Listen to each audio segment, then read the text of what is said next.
जम्मू कश्मीर के पहलगाम में हुए आतंकवादी हमले को लेकर के पूरे देश में गुस्सा देखने को मिल रहा है। इस हमले के बाद बीजेपी के सांसद निशिकांत दुबे भी काफी ज्यादा गुस्से में हैं और उन्होंने संविधान के अनुच्छेद 26 से 29 को समाप्त करने की बड़ी मांग कर दी है। दरअसल बीजेपी के सांसद निशिकांत दुबे ने वोट बैंक की राजनीति की आलोचना करते हुए धर्मनिरपेक्ष नेताओं पर जमकर निशाना साधा। उन्होंने कहा कि धर्मनिरपेक्ष नेताओं को यह स्पष्ट करना चाहिए कि पहलगाम हमला धार्मिक उद्देश्यों से प्रेरित था या नहीं था।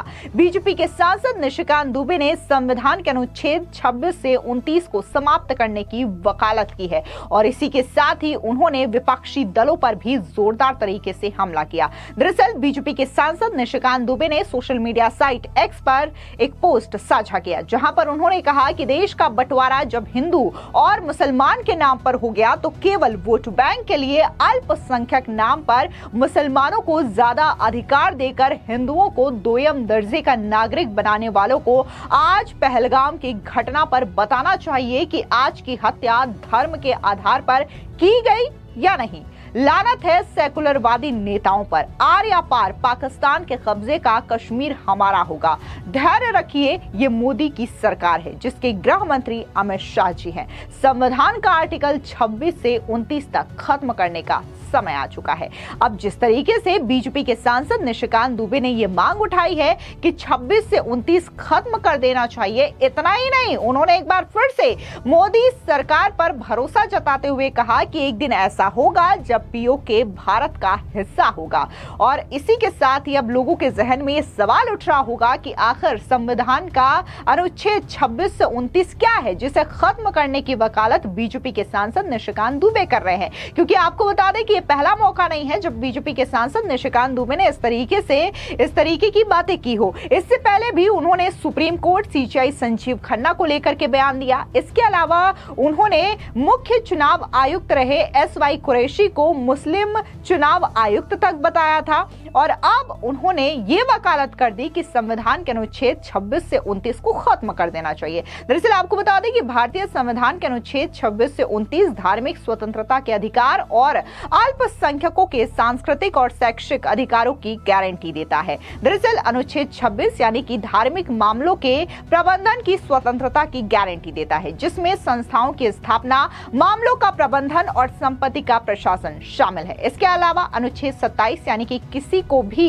किसी विशिष्ट धर्म के प्रचार के लिए करों का भुगतान करने के लिए बाध्य करने पर रोक लगाता है। अनुच्छेद 28 में राज्य द्वारा वित्त पोषित शैक्षिक संस्थानों में धार्मिक शिक्षा या पूजा से स्वतंत्रता को संबोधित करता है। अनुच्छेद 29 में अल्पसंख्यकों के सांस्कृतिक और शैक्षिक अधिकारों की रक्षा करता है, जिसमें उनकी भाषा, लिपि या संस्कृति को संरक्षित करने का अधिकार शामिल है और राज्य द्वारा सहायता प्राप्त शैक्षिक संस्थानों में भेदभाव को प्रतिबंधित करता है।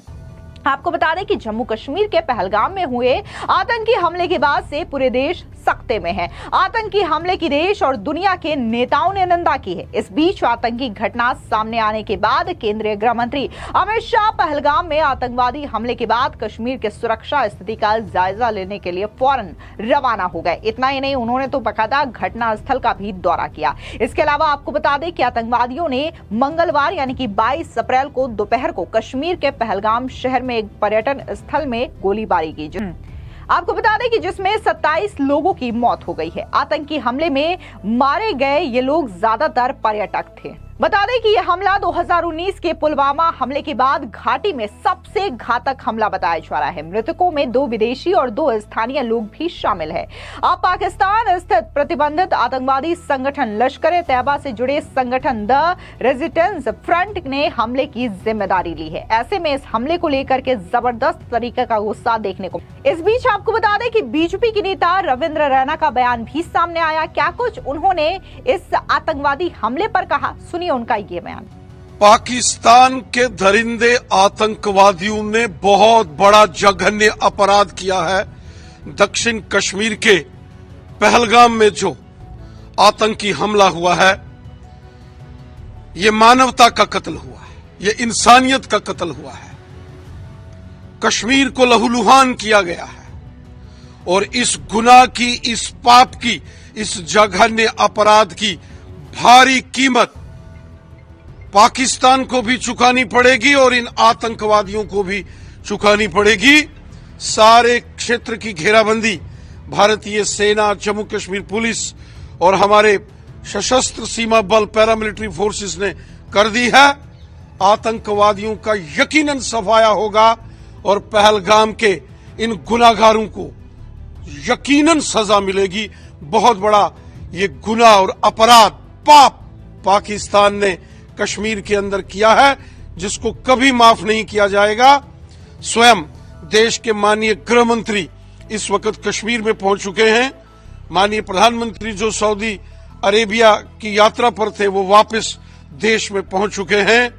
ये जो आतंकी हमला हुआ है, ये जो बेगुनाहों का खून कश्मीर के अंदर पहलगाम में बहाया गया है, इसका यकीनन इसका बदला लिया जाएगा और जबरदस्त तरीके से आतंकवाद पर प्रहार होगा। वहीं दूसरी ओर हरियाणा के मुख्यमंत्री नायाब सिंह सैनी ने साफ तौर से कहा है कि जघन्य अपराध में किसी को भी माफ नहीं किया जाएगा, बल्कि इस पूरे मामले में कार्रवाई की जाएगी। सुनिए मुख्यमंत्री नायाब सिंह सैनी का ये बयान। जम्मू कश्मीर में जो हमारे सैलानी थे, टूरिस्ट परिवार सहित घूमने के लिए जाते, जो कायरतापूर्ण एक योजनाबद्ध तरीके से वहां हमला हुआ है, वो दुर्भाग्यपूर्ण है। उसकी जितनी निंदा की जाए उतनी कम है।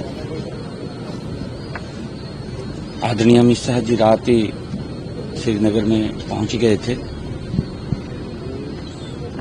जो परिवारों को वहां दुख हुआ है, जिन परिवारों के लोग गए हैं, उनके साथ सरकार पूर्ण रूप से खड़ी है इस दुख की घड़ी में। मैं परमपिता परमात्मा से ये प्रार्थना भी करूंगा कि उन दिवंगत आत्माओं को अपने श्री चरणों में स्थान दे और जो ये गहरा दुख हुआ है उसको सहन करने की शक्ति दे। परंतु जो लोगों ने ये कायरतापूर्ण इस घटना को अंजाम दिया है, वो कोई बचेगा नहीं। उनके खिलाफ सख्त कार्रवाई और ऐसी कार्रवाई कि आगे भी व्यक्ति मुंह उठाता हुआ सोचे 4 बार कि अगर मैं कोई काम करूंगा तो मेरे साथ ही अंजाम होगा। वो कार्रवाई उनके खिलाफ वो होगी। जो मध्य प्रदेश के मुख्यमंत्री हैं मोहन यादव, उन्होंने भी साफ तौर से कहा है कि आतंकवादियों को बख्शा नहीं जाएगा। सुनिए सीएम मोहन यादव का ये बयान। कश्मीर में जिस प्रकार से नृशंस घटना घटी है, मैं कठोर शब्दों में उसकी निंदा करता हूं और यशस्वी प्रधानमंत्री के नेतृत्व में जिस प्रकार से हमारा कश्मीर पुनः फलने फूलने लगा था, पूरा वातावरण अनुकूल है। अभी दुश्मनों की निगाह में वो खटक रहा है, लेकिन ये भूल गए हैं कि यहाँ दिल्ली में यशस्वी प्रधानमंत्री श्रीमान नरेंद्र मोदी जी की सरकार है और माननीय गृह मंत्री जी स्वयं इस पूरे मामले पर गंभीरता से नजर भी रख रहे हैं। और मैं मान के चलता हूं कि इस दुख की घड़ी में हमको अपनी उस संवेदनाओं का, जिस घटना के दौर से हम गुजर रहे हैं, इसका सबको दुख भी है।